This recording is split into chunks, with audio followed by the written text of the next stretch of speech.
The next thing we'll do is we're going to trace our wires to the back of the machine. We'll tidy these up after a bit. There'll be a black control box along with your Quiltmagine. You'll have the numbers 1 and 2 on the side. There'll be 2 plugs in one end and 1 on the other. Take the white cord that comes with and plug her in the one side. We want that facing down. And if you can see, there's a small little indentations on the box on one side and smooth on the other. The smooth side will go to the back of the machine, and this will be facing out. The reason for that is when we hook up our little wires that we wired up in the head of the machine, they go to the corresponding numbers. If you remember, the red wire and the black ground went to our start button, which of course on our machine is the black button, which is your start, which is going to be facing the number 1 side.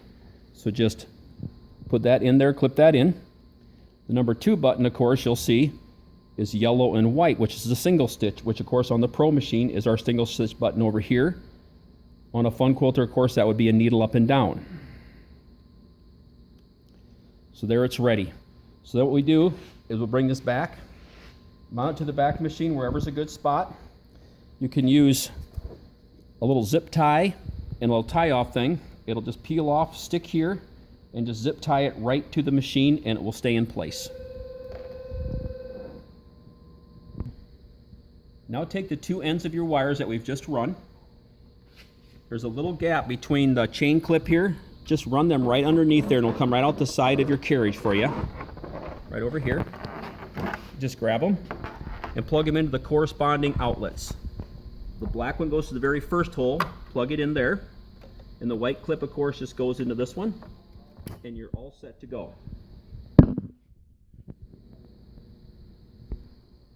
Now all we have left to do is to just put your tablet on your tablet bracket, make sure it fits. On the back side, there'll be little Allen screws here that you can actually move in and out if you have a different size tablet, or raise it up and down if it interferes with any of your plugs.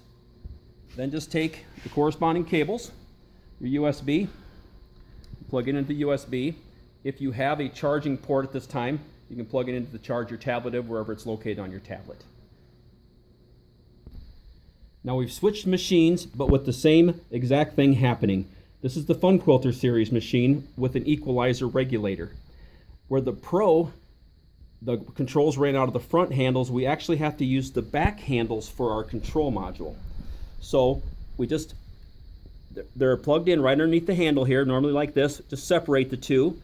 There'll be a Y plug that comes with the same number 1 and the same number 2. Okay, so you'll just plug the 2 in, and you now have a start button and a needle up and down on the Fun. We also show the plug-in module to charge your tablet on this one. We've added a second outlet down here, one for the Quiltmagine itself to power it up, and one for a charging unit if you choose to have it. So that will plug in there, so now it's all assembled, your battery never goes dead on your tablet, and you can quilt and quilt and quilt.